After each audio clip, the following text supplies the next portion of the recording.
Kembali di Kompasnya, Saudara, sejumlah kendaraan masih mengantre untuk masuk kapal di Pelabuhan Merak, Cilegon, Banten. Di dermaga eksekutif banyak truk dan bus tertahan untuk bongkar muat kapal karena cuaca buruk dan gelombang tinggi. Tidak hanya truk dan bus, kendaraan pribadi pun turut mengantre untuk masuk kapal. Karena hujan deras dan angin kencang, proses bongkar muat kapal juga terhambat sehingga memengaruhi kepadatan calon pengguna jasa yang akan menyeberang ke Pulau Sumatera. BMKG memperkirakan cuaca buruk terjadi di bagian utara Selat Sunda dan utara perairan Serang selama 3 hari mulai dari tanggal 3 hingga 6 Desember mendatang. Tinggi gelombang di wilayah itu diprediksi mencapai 1 hingga 2,5 meter. Imbasnya, para sopir truk mengaku sudah terjebak antrian sejak Kamis dini hari dan berimbas pada kerugian harus menanggung keterlambatan pengiriman barang.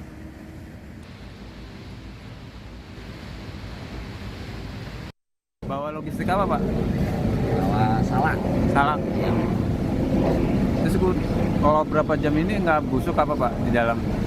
Ya, kurang tahu ya. Harusnya kan udah jam segini udah nyampe Palembang, Bang. Oh, Palembang. Normal Palembang. Dari mana salak, Pak? Dari Banjar Negara. Oh.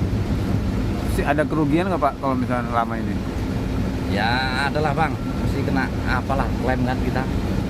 Kena klaim kalau barangnya rusak itu kan. Di Pelabuhan Bakauheni, Lampung, ASDP hari ini mengoperasikan 29 kapal akibat dampak cuaca ekstrem.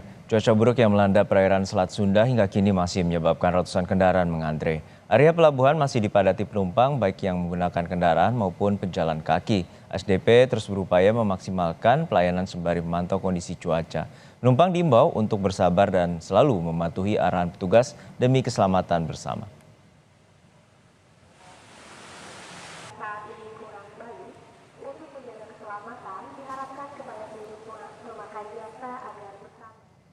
Kita pantau dampak cuaca ekstrem di lokasi Pelabuhan Merak, Banten. Sudah ada jurnalis Kompas TV, Niko Anggriawan. Niko, untuk saat ini bagaimana pantauan Anda terkait dengan proses bongkar muat dan juga penyeberangan ke Pulau Sumatera?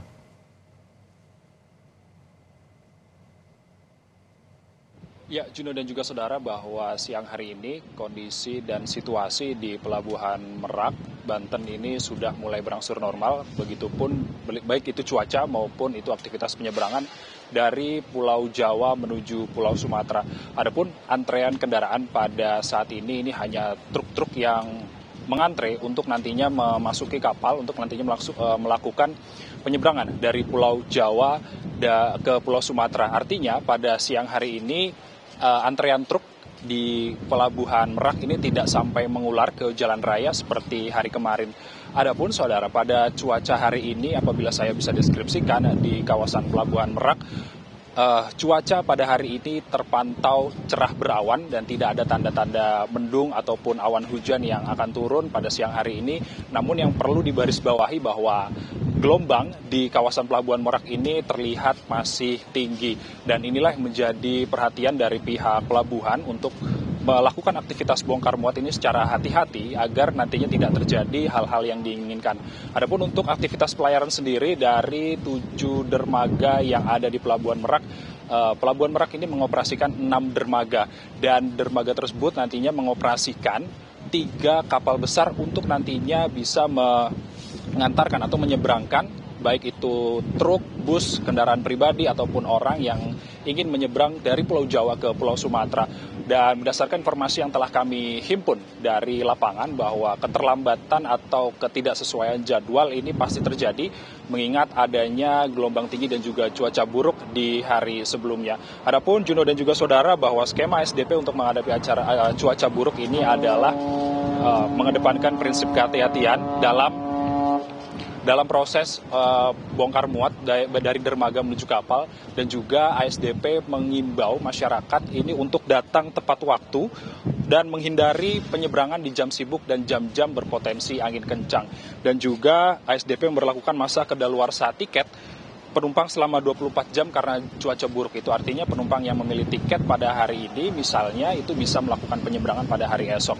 Dan kemudian berdasarkan prediksi dari BMKG, Juno dan juga saudara, bahwa ada potensi cuaca buruk yang bakal terjadi pada 3 sampai tanggal 6 Desember 2024 di kawasan Selat Sunda dan juga perairan utara Serang, Banten. Lalu kemudian prediksi gelombang yang akan terjadi ini adalah berkisar antara tinggi sampai dari 1,25 meter hingga 2,5 meter. Demikian, Juno, untuk sementara dari Pelabuhan Merak, Banten. Baik, terima kasih atas laporan Anda, Jurnalis Kompas TV, Niko Anggriawan dari Pelabuhan Merak, Banten. Lalu dari Merak kita ke Bakahuni, sudah ada rekan Teguh Khalidsyah. Teguh, untuk saat ini bagaimana dengan jadwal penyeberangan dari Lampung menuju Jawa, apakah sudah kembali normal?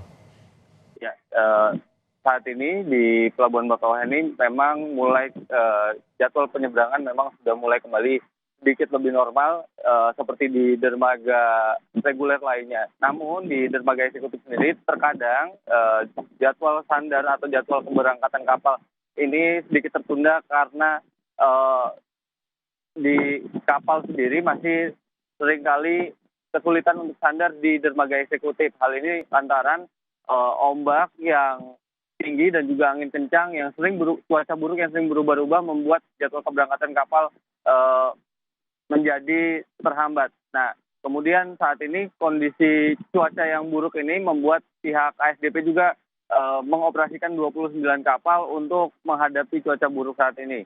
Pihak ASDP tadi sempat saya hubungi menyebut bahwa secara situasional akan membatasi kuota pembelian tiket kapal jika nantinya cuaca buruk kembali terjadi atau bahkan menutup pelayanan terlebih dahulu sampai waktu yang belum ditentukan. Namun saat ini kondisi di tempat saya berdiri ini adalah pintu masuk Pelabuhan Bakauheni masih terbilang cukup normal. Hanya terlihat beberapa antrian-antrian yang sedikit keluar dari gerbang pintu masuk Pelabuhan Bakauheni. Baik, terima kasih atas laporan Anda, Jurnalis Kompas TV, Teguh Khalidsyah dari Bakauheni, Lampung, dan juga sebelumnya rekan Niko Anggriawan dari Pelabuhan Merak, Banten. Sesaat lagi, Saudara, KPU Kabupaten Sumeneb, Jawa Timur kembali melakukan pemungutan suara ulang Pilkada 2024. Hal ini dilakukan setelah ditemukan adanya data pemilih yang sudah meninggal namun terdaftar mencoblos.